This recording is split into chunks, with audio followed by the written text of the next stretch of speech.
இன்னைக்கு உங்களுக்கு நான் என்னோட லைஃப்ல உள்ள பல மெயின் கேரக்டரா இன்ட்ரோ கொடுக்க போறேன். அதுல ஃபர்ஸ்ட் நம்பர் எங்க தங்க தலைவி என்னோட லக்கி சாமு க்ரூசோ தி ஜெர்மன் ஷெப்பர்டு. ரொம்ப பாசக்காரி. இவங்க வந்ததுக்கு ஒரு குட்டி ஸ்டோரி இருக்கு. நெக்ஸ்ட் வீடியோல கண்டிப்பா சொல்றேன். நம்ம கஷ்டப்பட்டு கட்டின அழகான மாளிகை தான் இது. அப்பா அம்மாவுக்காக நான் பண்ண ஃபர்ஸ்ட் பிக் திங். இதுக்கும் பின்னாடி பல பிக் ஸ்டோரிஸ். இப்போதைக்கு எல்லாத்தையும் தள்ளி வச்சுட்டு க்ரூசோவை முடிச்சுட்டு ஸ்ட்ரைட்டா நம்ம கொளத்தூர் பாய்ஸ் கிட்ட போயிட்டேன். ஒரு 3 மந்த்ஸா நம்ம இங்க வராதனால மொத்த டேங்கையும் காலி பண்ணிட்டானுங்க. ஃபில்டர் வச்சாடா க்ளீன் பண்றேன்னு சொல்லிட்டு 2 ஃபில்டரையும் அடிச்சு உடச்சிட்டானுங்க. அவ்வளோ கோவம் காட்டுனுங்க. உங்களுக்கே தெரியும் நமக்கு இந்த டைனி திங்ஸ் மேலாம் ஒரு பெரிய கிரஷ். ஸோ எங்கே போனாலும் பல கார் அண்ட் டைனி திங்ஸ் எல்லாத்தையும் வாங்கிடுவேன். இது எல்லாமே Andaman, Thailand, Sri Lanka, Malaysia, Iran, Dubai, சிங்கப்பூர்ல வாங்கின பொருட்களை மட்டும் செட் பண்ணி ஒரு பக்கா ஷெல்ஃபை ரெடி பண்ணிட்டேன்னு நினைக்கிறேன். நம்ம மற்ற வீடியோஸ் பார்த்துருந்தா தெரிஞ்சிருக்கோம். அந்த வீட்டில் நம்ம கார்ஸ் மட்டும் சேர்த்துட்டு இருக்கோம். பட் செட் பண்ணதா ஒரு நல்ல ஷெல்ஃப் கிடைக்கல, தேடிட்டே இருக்கோம். ஒரு தோசை சைக்கோவா இன்னைக்கு தோசையை கொஞ்சம் கண்ட்ரோல் பண்ணி ஒரு புடி பிடிச்சிட்டு சின்ன சின்ன ஒர்க்ஸ்லாம் முடிச்சுட்டு க்ரூசோக்கு லஞ்ச் கொடுக்க போயாச்சு. க்ரூசோ ஒரு லாங் கோட் பிரீட்னால இந்த கிளைமேட் மேனேஜ் பண்ண ரொம்ப கஷ்டப்படுவா. ஸோ இந்த சம்மர் டைம் மட்டும் அப்பப்போ ஆஃப்டர்நூன் டைம்ல மட்டும் மேடம் நம்ம ரூமுக்கு போய் குளிர் காஞ்சிட்டு வருவாங்க.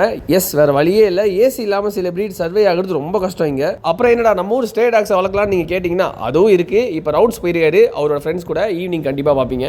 ஊருக்கு வந்தாலே மோஸ்ட்லி இந்த கியூட்டிஸ் கூடவே டைம் போயிடும். இவர் பேர் தான் பார்த்த சாரதி. சன்பாத் எடுக்க இங்க வந்திருக்காரு. அவரோட பேலன்ஸ் குடும்பம் ஈவினிங் நீங்க சந்திப்பீங்க. அண்ட் இந்த பிளேஸ்ல தான் நான் மோஸ்ட் ஆஃப் த டைம் என்னோட ட்ரேடிங் வீடியோஸ் கிளாஸ்லாம் எடுத்தது. இதுல இருக்கிற ஒவ்வொரு பொருளும் ட்ரேடிங் அண்ட் இன்வெஸ்ட்மெண்ட்ஸ் ப்ராஃபிட்ஸ்ல மட்டுமே வாங்கினது. பட் அப்பெல்லாம் தேவையே இல்லாம பல பொருட்களை வாங்கி குமிச்சிட்டு இருப்பேன். ஈவினிங் 5 மணி ஆனாலே என் தகப்பரும் நானும் அவரோட ஃப்ரெண்டு ஷாப்ல டீ குடிக்க போயிடுவோம். இப்போ தெரியுதா நான் ஏன் ஒரு டீ காஃபி வெறியனா இருக்குன்னு. எல்லாம் என் தகப்பன் சாமி பார்த்த வேலை தான். வீட்டுக்கு வந்து வீடியோஸ்லாம் எடிட் பண்ணிட்டு பார்த்தா நம்ம மொத்த ஃபேமிலியும் இப்படி தான் நம்மளோட வீடியோஸ் எல்லாம் டிவியில் பார்த்துட்டு இருக்காங்க.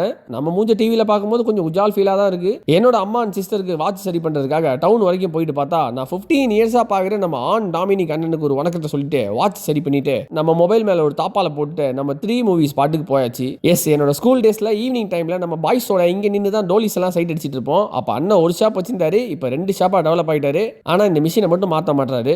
வீட்டுக்கு வந்த உடனே நம்ம க்ரூசோட செகண்ட் லொகேஷன்ல டின்னர் கொடுத்துட்டு வாக்கிங் அழைச்சிட்டு போனா அவங்க லவ்வர்ஸ்லாம் நிறைய வந்துட்டாங்க. ஸோ சின்ன ரவுண்ட்ல மேடம் வாக்கிங் முடிச்சுட்டு இன்னைக்கு டேவியும் மகிழ்ச்சியா முடிச்சுக்கிட்டேன். Good night everyone. நாளைக்கு இன்னும் ஸ்ட்ராங்கா சந்திப்போம்.